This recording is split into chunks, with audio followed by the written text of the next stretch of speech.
అన్నదాత అన్నదాత మీ అన్నదాత చెమటోడ్చి ఆహారాన్నందించే రైతన్న అనునిత్యం నీ కండదండగా నిలిచే నేస్తం ఎవరన్నా అన్నదాత అన్నదాత మీ అన్నదాత.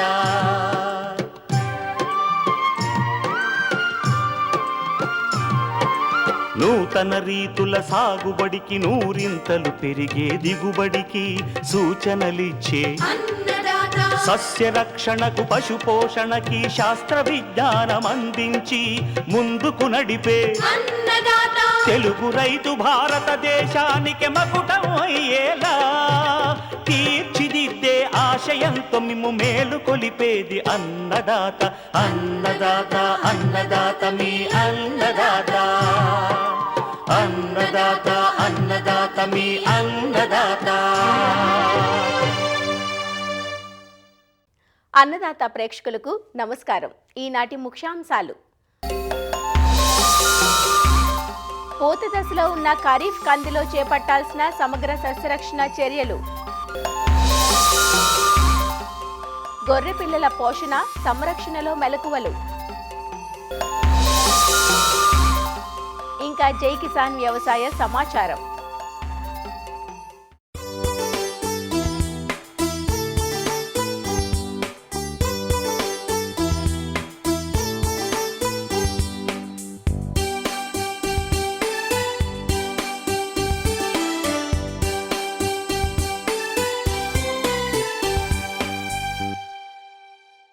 వానాకాలంలో పండించే పప్పు దినుసుల్లో కంది ప్రధానమైనది. ప్రస్తుతం పైరు శాఖీయ దశ నుంచి పూత దశలో ఉంది. ఇప్పుడున్న వాతావరణ పరిస్థితుల్లో పూత దశలో ఉన్న కందిని పలు చీడపీడలు ఆశించే ఆస్కారం ఉంది. ప్రధానంగా మరూక పురుగు, శనగపచ్చు పురుగు, కాయతొలుచు ఈగ, వెర్రి తెగులు, ఎండు తెగులు వంటివి ఆశించి పంట దిగుబడులను నష్టపరుస్తున్నాయి. ఈ దశలో చీడపీడల పట్ల అప్రమత్తంగా ఉంటూ సకాలంలో నివారించుకోవాలి. చీడపీడల నివారణకు సమగ్ర చర్యలు పాటించాలంటూ తెలియజేస్తున్నారు ప్రొఫెసర్ జయశంకర్, తెలంగాణ రాష్ట్ర వ్యవసాయ విశ్వవిద్యాలయం పాలెం కృషి విజ్ఞాన కేంద్రం శాస్త్రవేత్త డాక్టర్ శైలా. వానాకాలంలో సాగు చేసేటువంటి పప్పు దినుసు పంటల్లో కంది పంట అనేది చాలా ముఖ్యమైనటువంటి అపరాల పంట అని చెప్పుకోవచ్చు. ప్రస్తుతము శాఖీయ దశ నుంచి పూత దశలో ఉంది. ఈ పూత దశ అనేది చాలా ముఖ్యమైనటువంటి దశగా చెప్పుకోవచ్చు. కంది పంటలో పూత దశలో ఆశించేటువంటి పురుగులను గనక మనం చూసుకున్నట్లయితే మొదటగా మారుకా మచ్చల పురుగు. ఇది లేత ఆకులను, లేత పూతను ఒక గూడులాగా కలుపుకొని లోపట ఉన్నటువంటి పదార్థాన్ని తినివేస్తుందన్నమాట. దానివల్ల పూత రాలిపోవడము, కాయ కాకపోవడం లాంటివి మనం గమనిస్తూ ఉంటాం. ఈ మారుకా మచ్చల పురుగుని నివారించడానికి మొదటగానే ఈ గుడ్లు పెట్టకుండా ఉండడం కోసము వేప నూనె అంటే అజాడిరాక్టిన్ 1500 ppmని 5 మిల్లీలీటర్లు లీటర్ నీటికి పిచికారీ చేసుకోవాలి. ఉధృతిని బట్టి క్లోరిపైరిఫాస్ 500 మిల్లీలీటర్లు, లేదు అనంటే స్పైనోసాడ్ లేదా ఫ్లూబెండమైడ్ 100 మిల్లీలీటర్లు ఎకరం చొప్పున పిచికారీ చేసుకున్నట్లయితే ఈ మారుక మచ్చల పురుగు సమర్థవంతంగా నివారించవచ్చు. ఈ శనగపచ్చ పురుగు లేత పూత మరియు కాయలను ఆశిస్తూ ఉంటుంది. ఇది పూత పైన గుడ్లను పెడుతుంది. దాని నుంచి వచ్చినటువంటి లార్వాలు ఈ పువ్వును ఆశించి పూత రాలిపోవడం లాంటివి జరుగుతుంది. కాయల్ని గనక ఇది ఆశిస్తే కాయల పైన రంధ్రాలను చేస్తుంది, గుండ్రటి రంధ్రాలని. ఆ రంధ్రాల గుండా వెళ్ళి లోపట ఉన్నటువంటి గింజల్ని తినివేస్తుంది. ఈ శనగపచ్చ పురుగుని నివారించడానికి మొదటగానే పూత దశలో అజాడిరక్టిన్ 1500 ppmని 5 మిల్లీలీటర్లు లీటర్ నీటికి కలుపుకొని పిచికారీ చేసుకోవాలి. అంతేకాకుండా ఎదిగినటువంటి లార్వాలు గనక గమనిస్తే ఆ మొక్కని గట్టిగా ఊపాలి. దానివల్ల ఆ లార్వాలన్నీ కింద పడిపోతాయి. వాటిని ఏరి పడేసి నాశనం చేయొచ్చు. ఎకరానికి 8 నుంచి 10 వయ్యాకరపు పంగకర్రల్ని, పక్షి స్థావరాలని అమర్చుకుంటే కొంతవరకు పక్షుల బారిన పడి దీని ఉధృతి తగ్గుతుంది. లింగాకర్షక బుట్టలు ఎకరానికి 5 చొప్పున అమర్చుకొని మగరెక్కల పురుగుల జాడను కనుక్కోవడమే కాకుండా కొంత ఉధృతిని మనం నివారించవచ్చు. ఇంకా దీని ఉధృతి అధికంగా ఉన్నట్లు గనక గమనిస్తే క్లోరిపైరిఫాస్ 400 మిల్లీలీటర్లు, ఎమామెక్టిన్ బెంజోయేట్ 80 గ్రాములు, స్పైనోసాడ్ 100 మిల్లీలీటర్లు ఎకరం చొప్పున కలుపుకొని ఈ 3 మందుల్లో ఏదైనా మార్చి ఉధృతిని బట్టి పిచికారీ చేసుకోవాలి. కాయ తొలిచేటువంటి ఈగ కూడా ప్రధానమైనటువంటి సమస్య. ఇదేంటంటే కాయ మొత్తము ఏర్పడిన తర్వాత ఇది కాయ పైన చిన్నటి గుండు సూది లాంటి రంధ్రాలను చేస్తుంది, లోపట గుడ్లను పెడుతుంది. దాని నుంచి వచ్చినటువంటి లార్వాలు లోపట ఉన్న గింజలో ఉన్నటువంటి రసాన్ని పీల్చేయడం వల్ల తాలు గింజలు ఏర్పడతాయి అన్నమాట. అంతేకాకుండా ఇది రంధ్రాలను చేసి పూడ్ చేస్తుంది, లోపట పురుగున్నట్టు కూడా మనకు తెలియదు. కాబట్టి దీన్ని నివారించడానికి కాయ లేత దశలో ఉన్నప్పుడే ఈ అజాడిరక్టిన్ 1500 ppm 5 ml/లీటర్ పిచికారీ చేస్తే తల్లి ఈగ అనేది గుడ్డు పెట్టకుండా నివారించవచ్చు. ఉధృతి అధికంగా ఉన్నప్పుడు ఎసిఫేట్ 1.5 గ్రాములు లీటర్ నీటికి కలుపుకొని పిచికారీ చేసుకోవాలి. ఇక తెగుల విషయానికి వస్తే ఎండు తెగులు అనేది కంది పంటలో ప్రధానమైనటువంటి సమస్య. ఇది నేల ద్వారా వ్యాపించేటువంటి తెగులు. మొక్క మొత్తము లేదా కొంత భాగము ఎండిపోవడం లాంటిది జరుగుతుంది. మనము ఇలా ఎండిపోయినటువంటి మొక్కలను లాగేసి మధ్యలోకి చీల్చి చూస్తే గోధుమ రంగు చారలు కనిపిస్తాయి. అలా మనం ఇది ఎండు తెగులని నిర్ధారించవచ్చు. ఈ ఎండు తెగులు నీళ్ళు ఎక్కువ నిలిచిన చోట ఎక్కువగా గమనిస్తూ ఉంటాం. ప్రస్తుతం ఉన్నటువంటి అధిక వర్షాలకి ఈ ఎండు తెగులు ఆశించే ఆస్కారం ఉంటుంది. కాబట్టి వెంటనే రైతు సోదరులు కార్బెండజిమ్ 2.5 గ్రాములు, లేదు అనంటే కాపర్ ఆక్సీక్లోరైడ్ 3 గ్రాములు కలుపుకొని మొక్క మొదలు తడుచుకునేటట్టు చూసుకోవాలన్నమాట. కంది పంటలో వెర్రి తెగులని వస్తుంటుంది. దీని గొడ్డుమోతు తెగులని కూడా అంటారనమాట. పూత ఏర్పడే దశలో ఆకులన్నీ చిలక ఆకుపచ్చ రంగు లాగా లైట్ గ్రీన్ కలర్గా మారిపోయి పూత అనేది రాకుండా చేస్తుందన్నమాట. ఇది వైరస్ తెగులు. ఇది నల్లి ద్వారా వ్యాపిస్తుంది ఈ వైరస్. కాబట్టి దీనికి పొలం గట్ల చుట్టూ కానీ దూరంలో కానీ ఎలాంటి కలుపు లేకుండా చూసుకోవాలి. ఇది కలుపు ద్వారా కూడా వ్యాపిస్తూ ఉంటుంది. ఈ నల్లిని నివారించడానికి పొడి గంధకము 3 గ్రాములు, లేదు అనంటే డైకోఫాల్, లేదు అనంటే స్పైరోమెసిఫెన్ కలుపుకొని పిచికారీ చేసుకున్నట్లయితే సమర్థవంతంగా మనము మొదట్లోనే ఈ గొడ్డు తెగుల్ని నివారించవచ్చు. అంతేకాకుండా మధ్యలో మొక్కలు గొడ్డు తెగుల్కి గురి అయినట్టు కానీ లైట్ గ్రీన్ కలర్గా మారుతున్నట్టు గమనిస్తే వెంటనే ఆ మొక్కల్ని తీసేసి దూరంగా పడేసి వాటిని నాశనం చేయాలన్నమాట. ఇలాంటి జాగ్రత్తలు కనుక రైతు సోదరులు తీసుకుంటే సమర్థవంతంగా ఈ చీడపీడల్ని నివారించే అవకాశం ఉంటుంది.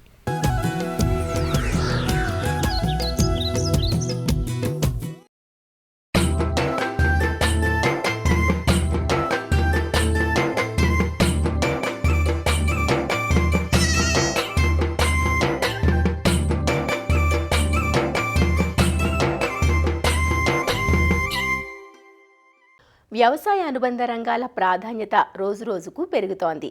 పాడి పరిశ్రమ తరువాతి స్థానంలో ఉన్న జీవాల పోషణ నేడు ఎందరికో ఉపాధి మార్గంగా నిలుస్తోంది. అయితే పెంపకం లాభసాటిగా సాగాలంటే తక్కువ ఖర్చుతో తక్కువ కాలంలో మంద త్వరితంగా అభివృద్ధి చెందాలి. సాధారణంగా గొర్రెలు సంవత్సరంలో 3 కాలాల్లో ఎదుగు వస్తాయి.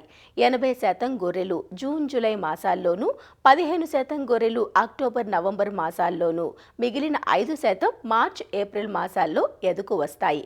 జూన్ జూలై మాసాల్లో కట్టిన గొర్రెలు ఈతకొచ్చే సమయం ఇది. కాబట్టి రైతులు ఈ సమయంలో మెలకువతో వ్యవహరించాలి. పిల్లల సంరక్షణలో కొన్ని యాజమాన్యపు మెలకువలు పాటించాలంటూ తెలియజేస్తున్నారు నంద్యాల జిల్లా యాగంటిపల్లి కృషి విజ్ఞాన కేంద్రం శాస్త్రవేత్త డాక్టర్ కృష్ణమూర్తి. ప్రస్తుతం ఈ యొక్క గొర్రె పిల్లలు అనేటువంటిది ఈ యొక్క ఈనడం అనేటువంటిది ఈ సీజన్ అనేటువంటిది మొదలైంది. చాలా చోట్ల ముఖ్యంగా ఈ గొర్రెల కాపర్లు అన్నీ కూడాను మనకు మందలలో అన్నీ కూడాను చాలా వరకు విస్తృతమైనటువంటి పద్ధతుల్లో పెంచుతున్నారు. కాబట్టి గొర్రె పిల్లల్లో మరణాల శాతాన్ని తగ్గించుకోవడానికి చాలా జాగ్రత్తలు తీసుకోవాలి. ఈ యొక్క గొర్రెల కాపర్లు ప్రతి సంవత్సరం కూడాను దాదాపు 30 నుండి 50% వరకు గొర్రె పిల్లల్లో మరణాలను చూస్తూ ఉన్నారు.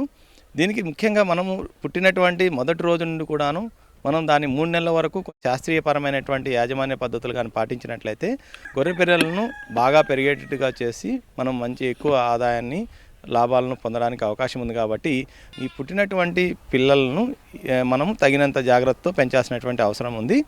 అందులో ముఖ్యంగా గొర్రె పిల్లలకు కావాల్సినటువంటి ఈ యొక్క వ్యాధి నిరోధక శక్తి అనేటువంటిది దాని యొక్క తల్లి నుండి వచ్చేటువంటి ముర్రుపాలు లేదా జున్ను పాల నుండి లభిస్తుంది. కాబట్టి వీలైనంత వరకు పిల్ల అనేటువంటిది పుట్టిన గంట లోపల వీలైనన్ని ఎక్కువ సార్లు తల్లి దగ్గర నుండి ఈ యొక్క ముర్రుపాలు అనేటువంటిది తాపించడం అనేటువంటిది తప్పనిసరిగా చేయాలి.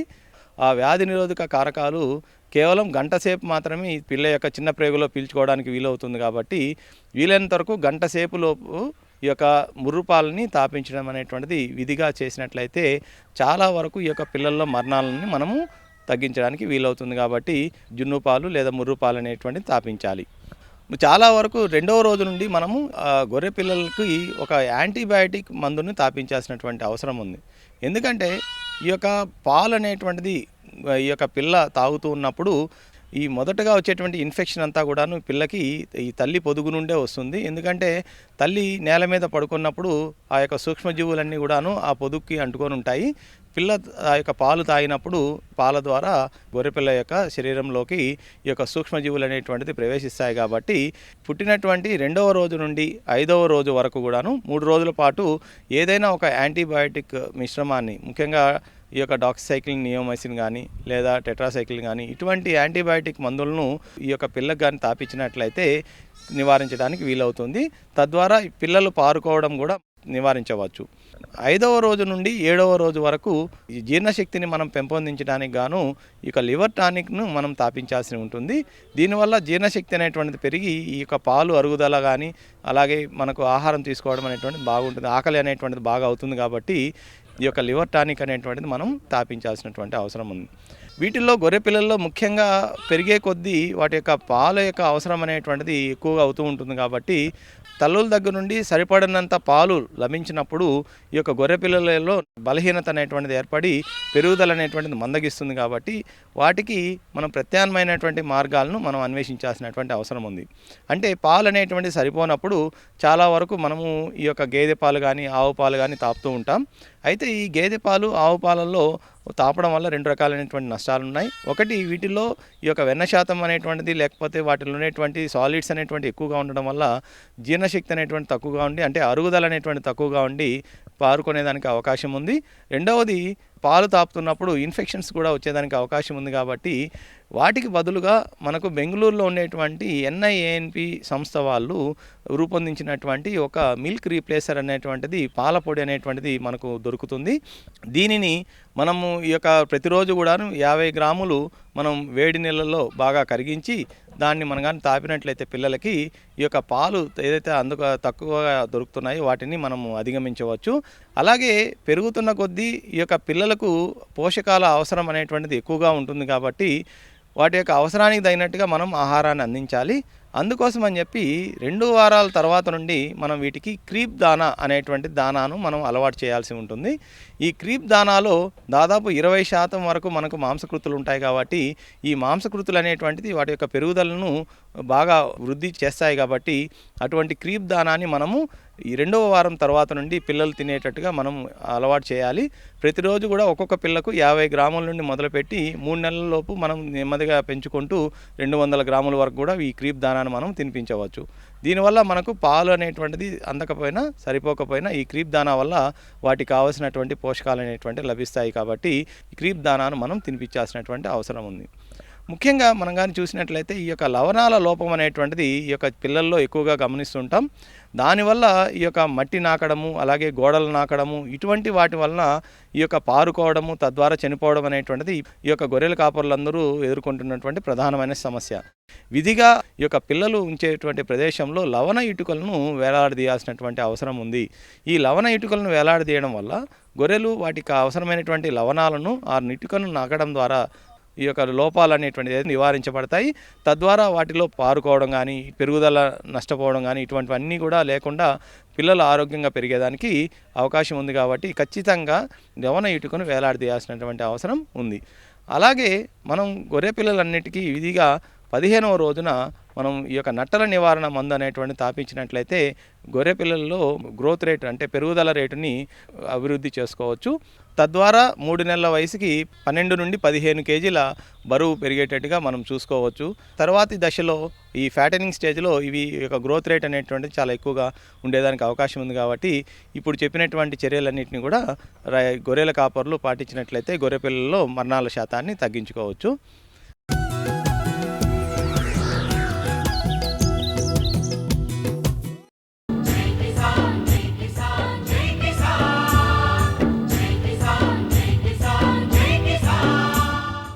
వ్యవసాయ సమాచారం ఇప్పుడు జై కిసాన్లో చూద్దాం. నెల్లూరు జిల్లాలో మెట్ట ప్రాంతాల రైతులు గత కొంతకాలంగా పశుగ్రాసపు మొక్కజొన్న సాగుపై ఆసక్తి చూపుతున్నారు. ముఖ్యంగా ఉదయగిరి, మర్రిపాడు, వింజమూరు, పొదలకూరు, కలువాయి, చేజర్ల, అనంతసాగరం తదితర మండలాల్లో సైలేజ్ మొక్కజొన్న, జొన్న సాగును చేస్తున్నారు. మిగతా పంటలతో పోల్చితే సైలేజ్ మొక్కజొన్న సాగులో పెట్టుబడులు తక్కువగా ఉండటం, వేసిన 75 రోజులకే కోతలకు రావడం, కూలీల అవసరం పెద్దగా లేకపోవడం, మరీ ముఖ్యంగా కొన్ని ప్రైవేటు సంస్థలు ఒప్పంద ప్రాతిపదికన వారే పంట కోతలు చేపట్టి పంట తీసుకోవడం, వెంటనే డబ్బు చెల్లించడంతో సాగు లాభదాయకంగా ఉందని రైతులు భావిస్తున్నారు. నేను ఇంతకుముందు 3 సంవత్సరాల క్రితం అరటేసేవాడిని, తర్వాత మిర్చి, వంగ వేసేవాడిని. నాకు 3 సంవత్సరాల నుంచి బాగా నష్టం వచ్చి నాకు చాలా ఇబ్బంది పడుతున్నాను నేను. తర్వాత ఈ మొక్కజొన్న వేయమని చెప్పారు. కేవలం 75 రోజుల్లో మాత్రమే ఈ మొక్కజొన్న వస్తుందని చెప్పారు. వేసిన రోజే రేటు ఫిక్స్ చేసి వాళ్ళు చెప్పడం జరిగింది. పంట వచ్చిన తర్వాత వాళ్ళే వచ్చి రైతుకి ఎటువంటి ఇబ్బంది లేకుండా వాళ్ళ మిషన్లు వాళ్ళే వచ్చి తీసుకెళ్ళిపోతున్నారు. కటింగ్ అయిన తర్వాత కేవలం 7 రోజుల్లోనే అకౌంట్లో డబ్బులు వేస్తున్నారు. టన్నుకు వచ్చి 2250 రూపాయలు మనకు అకౌంట్లో వేస్తున్నారు సార్. ఎకరాకి 18,000 రూపాయలు ఖర్చు అవుతుంది. ఒక 20 టన్నులు ఎకరాకు వస్తుంది.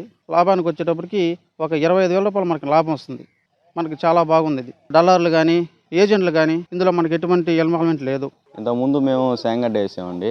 శేంగడ్డ కులిపోవడం, ఇంకా రేట్ లేకపోవడం వల్ల బాగా నష్టపోయాము. అందువల్ల మీకు ఈ పంట మార్పిడి అని చెప్పారు. పంట మార్పిడి మొక్కజొన్నలోకి వచ్చాము. ఈ మొక్కజొన్న వేయడం వల్ల మాకు ఒక 10,000-15,000 ప్రాఫిట్ వస్తుంది. బ్రహ్మాండంగా లాభం వస్తుంది. ఇబ్బంది లేదు సార్. వాళ్ళ సలహాలు పాటించి వచ్చి చూసుకుంటా పోయేది వచ్చేవాళ్ళు. ఏమన్నా పిండి ఏమన్నా ముందు కింద ఏమన్నా తక్కువ ఉందా వచ్చేవాళ్ళు, వాళ్ళ కంపెనీ తరఫున మనుషులు వచ్చి చూసి నాకు సలహా చెప్పేది. వాళ్ళు చెప్పిన భారం నేను చేస్తున్నాను. నాకు బాగా ఆదాయం వచ్చింది. పంట సాగులో తగిన సూచనలు, సలహాలు అందిస్తున్నామని, రైతులకు సైలేజ్ జొన్న, మొక్కజొన్న సాగు లాభదాయకంగా ఉందని అధికారులు తెలియజేస్తున్నారు. సైలేజ్ మొక్కజొన్న సాగుతో మెట్ట ప్రాంతాల రైతులు ఆర్థికంగా నిలదొక్కునేందుకు కొంత అవకాశం ఉంటుందని వివరిస్తున్నారు.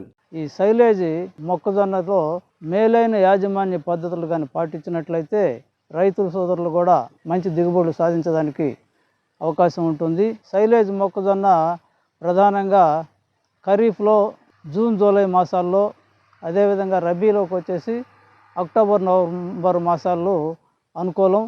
ముఖ్యంగా నేలల విషయంలో సారవంతమైనటువంటి నల్లరేగడి, నీరు ఇంకిపోయేటటువంటి నేలలు, ఎర్ర నేలలు, ఒండ్రుతో కూడినటువంటి ఇసుక నేలలు చాలా అనుకూలం. చౌడు పొలాలు, అదేవిధంగా నీరు నిల్వ ఉండే పొలాలు ఈ సైలేజ్ మొక్కజొన్నకి పనికిరావు. pH 6.5 నుంచి 7.5 వరకు ఉన్నటువంటి నేలలు ఈ సైలేజ్ మొక్కజొన్నకి అనుకూలం. ఈ సైలేజ్ మొక్కజొన్న నాటదలిచినటువంటి రైతులు బోదికి 45 సెంటీమీటర్లు, మొక్కకి 10 సెంటీమీటర్లు వ్యవధిలో ఒక 10-12 కిలోలు కానీ వేసుకున్నట్లయితే ఆశించినటువంటి దిగుబడులు కూడా సాధించవచ్చు. ఫ్యాక్టరీ స్టార్ట్ చేసి కనీసం 9 సంవత్సరాలు అయింది. 9 సంవత్సరాల్లో మాకు ఇక్కడ 50-60 మంది గ్రోయర్స్తో స్టార్ట్ అయ్యి ఇప్పుడు 500 మంది తయారైనారు.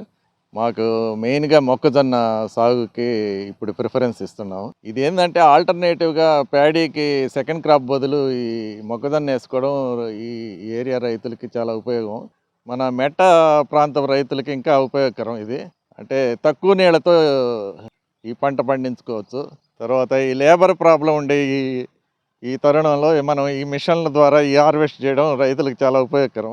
సంప్రదాయ పంటల సాగులో ధరలు గిట్టుబాటు కాక మార్కెటింగ్ పెద్ద సమస్యగా మారింది. ఇలాంటి పరిస్థితుల్లో ఒప్పంద ప్రాతిపదికన మొక్కజొన్న సాగు తమకు ఎంతో లాభసాటిగా ఉందని రైతులు చెబుతున్నారు. మెదక్ జిల్లాలో భారీ వర్షాల కారణంగా పంట పొలాలు ఇసుక మేటలు వేశాయి. మంజీరా పరివాహక ప్రాంతాల్లో వందలాది ఎకరాలు ఎడారిని తలపిస్తున్నాయి. ఇలాంటి పరిస్థితుల్లో అధికారులు ఇసుక మేటల తొలగింపుకు ప్రణాళికలు సిద్ధం చేస్తున్నారు. వ్యవసాయ శాఖ సమన్వయంతో పంచాయతీరాజ్ రూరల్ డెవలప్మెంట్ అధికారులు ఇసుక మేటల తొలగింపుకు చర్యలు చేపట్టారు. ఉపాధి హామీ పథకం కింద ఇసుకను తీయించనున్నట్లు చెబుతున్న మెదక్ జిల్లా గ్రామీణ అభివృద్ధి శాఖ అధికారి శ్రీనివాస్తో ఈటీవీ ప్రతినిధి శేఖర్ ముఖాముఖి ఇప్పుడు చూద్దాం. మెదక్ జిల్లాలో గత నెలలో కురిసినటువంటి భారీ వర్షాలు కానివ్వండి, ప్రస్తుతం కురిసినటువంటి భారీ వర్షాల వల్ల చాలా మటుకు వందలాది ఎకరాల్లో మనకు ఇసుక మేటలు వేసి రైతాంగాన్ని తీవ్ర నష్టాన్ని అనేటువంటిది మిగిల్చినటువంటి విషయం చెప్పొచ్చు. అయితే ఆ ఇసుకను తొలగించడానికి మనకు ఏం చేసిందంటే పంచాయతీరాజ్ రూరల్ డెవలప్మెంట్ వారు ఏం చేసిందంటే వ్యవసాయ శాఖను అనుసంధానం చేస్తూ ఆ ఇసుకను తొలగించడానికి డిఆర్డీఓ కానివ్వండి వాళ్ళకు ఒక ఉత్తర్వులు జారీ చేయడం జరిగింది. అయితే దానికి సంబంధించి మరిన్ని వివరాలు అడిగి తెలుసుకునే ప్రయత్నం చేద్దాం. ప్రస్తుతం మనతోటి మెదక్ జిల్లా డిఆర్డీఓ శ్రీనివాసరావు గారు. అయితే అతను అడిగి మరిన్ని వివరాలు తెలుసుకునే ప్రయత్నం చేద్దాం. సార్, మనం మెదక్ జిల్లాలో ఇప్పుడు దాదాపుగా ఎన్ని ఎకరాల్లో ఇసుక మేటలు వేసింది, ఇప్పుడు ఆ ఇసుకను తొలగించడానికి మీకు ఏ ఉత్తర్వులు వచ్చినాయి? జిల్లా వ్యవసాయ అధికారుల అంచనా ప్రకారం సుమారు 2733 ఫార్మర్స్, అట్లాగే 1200 ఎకరాల్లో ఇసుక మేటలు వేసినట్టు ప్రాథమికంగా తెలిసింది. ఇంకా సర్వే జరుగుతుంది. రూరల్ డెవలప్మెంట్ డిపార్ట్మెంట్ నుంచి వచ్చిన సర్క్యులర్ ప్రకారం ఒక రైతు, జాబ్ కార్డు ఉన్న రైతుకు 2 ఎకరాల మేరకి మనం ఇసుక మేటలు తీయచ్చు. అది 1 ఎకరానికి 600 క్యూబిక్ మీటర్ల వరకు తీయచ్చు. మన మండలంలో ఎంపీడీఓ గారు, ఎంపీఓ గారు, అట్లాగే మనకు వ్యవసాయ అధికారులు జాయింట్ ఇన్స్పెక్షన్ చేసి మనకు మండల్ ప్లాన్ పంపి జిల్లా కలెక్టర్ గారు మంజూరు చేస్తారు. చేయగానే ఆ ఇసుక మేటల తొలగింపు కార్యక్రమం జరుగుతుంది. మన జిల్లాలో ముఖ్యంగా చూసుకున్నట్లయితే ఏ మండలాల్లో ఎక్కువగా ఇసుక మేటలు వేయడం జరిగింది? ఈ శంకరంపేట ఆరు కానీ, రామాయంపేట వైపు, హవేలీ గన్పూర్ వైపు, ఇటు పాపన్నపేట ఇట్లాంటి మండలాల్లో ఎక్కువ ఇసుక మేటలు జరిగినాయి. బట్ అంతో ఇంతో చాలా మండలాల్లో జరిగినాయి. బట్ ఈ 4-5 మండలాల్లో ఎక్కువ. ప్రస్తుతం అయితే మీకు ఎక్కడెక్కడ జాయింట్ సర్వే, వ్యవసాయ శాఖతోటి ఎక్కడెక్కడ జాయింట్ సర్వే చేసేసారు? ప్రతి మండలంలో కూడా ఒక టీమ్ ఆల్రెడీ మేము క్రియేట్ చేయడం జరిగింది. దాంట్లో ఎంపీడీఓ గారు, కన్సర్న్ మండల్ అగ్రికల్చర్ అథారిటీ, అట్లాగే ఏపీఓ గారు, టీఏఈసీ ఉంటారు. వాళ్ళందరూ కూడా ఇప్పటికే 3-4 రోజుల నుంచి సర్వే జరిగింది. ఇవాళ రేపు జిల్లాకు మండల్ ప్లాన్ వస్తుంది. వెంటనే మేము మంజూరు చేసి పని ప్రారంభిస్తాం. అయితే చాలా మంది రైతులు ఇప్పుడు ఏమనుకుంటారంటే ఆ ఇసుకను మేము తరలించుకునేటువంటి బయట ట్రాక్టర్ల ద్వారా తీసుకునేటువంటి అవకాశం మాకు ఇవ్వాలని చెప్పి రైతుల నుంచి ఒక డిమాండ్ అనేటువంటి వస్తుంది. అయితే దానికి రైతులు అంటే రైతులు ఆ ఇసుకను తీసుకోవడానికి అవకాశం ఏమైనా ఉంటుందా, లేకపోతే మీరే ఉపాధి హామీ కూలీ ద్వారా బయటకు తీసుకొచ్చే అవకాశం ఉంటుందా? ఉపాధి హామీ కూలీ ద్వారా 10 మీటర్ల బయట మనకి ఇసుక వేస్తారు. కానీ రైతు మాత్రమే ట్రాక్టర్లను సొంత ఖర్చుతో తీసుకుపోవాల్సి వస్తుంది. ఓన్లీ కూలీలకు మాత్రమే ఉపాధి హామీ పథకం నుంచి చెల్లించడం జరుగుతుంది. మంజీరా నది పరివాహక ప్రాంతం కావచ్చు, హల్దీ పరివాహక ప్రాంతం కావచ్చు, చాలా మటుకు కొన్ని వందలాది ఎకరాల్లో మనకు ఇసుక మేటలు వేయడం జరిగింది. అయితే దానికి ఎప్పటికీ కూడా ఈ పరిస్థితి వస్తుంది. వాళ్ళకి దానికి ఏమైనా శాశ్వత పరిష్కారం చూపించే అవకాశం ఉంటుందా? బట్ ఇప్పుడు ఈ సంవత్సరం మరి ఇది ఎక్కువ జరిగింది కాబట్టి వెంటనే ప్రభుత్వం, తెలంగాణ ప్రభుత్వం ఈ సర్క్యులర్ని అమల్లోకి తెచ్చింది. మరి భవిష్యత్తులో ఇది ఏ రకంగా ఉంటుంది అనేది మరి ప్రభుత్వం ఆలోచించి నిర్ణయం చేస్తుంది. ఇదే అండి ఇక్కడ పరిస్థితి. అయితే ముఖ్యంగా చూసుకున్నట్లయితే మన మెదక్ జిల్లాలో గత నెలలో కురిసినటువంటి భారీ వర్షాలు కావచ్చు, ఈ నెలలో కురిసినటువంటి భారీ వర్షాల వల్ల ఇసుక మేటలు వేసి దాదాపుగా రైతాంగం అనేటువంటి నష్టం జరిగింది. ఇసుక మేటలు వేసి అయితే దానికి సంబంధించి ఉపాధి హామీ కూలీల ద్వారా ఇసుక అనేటువంటి తీసి బయటకు పోయడం అనేటువంటి జరుగుతుందని చెప్పి మన జిల్లా డిఆర్డీఓ శ్రీనివాస్ గారు తెలపడం అనేటువంటి జరుగుతుంది. శేఖర్, మెదక్ నుండి. మరిన్ని విభిన్న అంశాలతో రేపటి అన్నదాతలో మళ్ళీ కలుసుకుందాం. నమస్కారం. అన్నదాతలు తమ సందేహాలు, సమస్యలను 1800-425-4085 టోల్ ఫ్రీ నంబర్లో ఉదయం 10 నుంచి 11 గంటల మధ్య పని దినాలలో సంప్రదించగలరు. ఈ కార్యక్రమాన్ని యూట్యూబ్లో www.youtube.com/అన్నదాత ఈటీవీ లింక్ ద్వారా వీక్షించవచ్చు.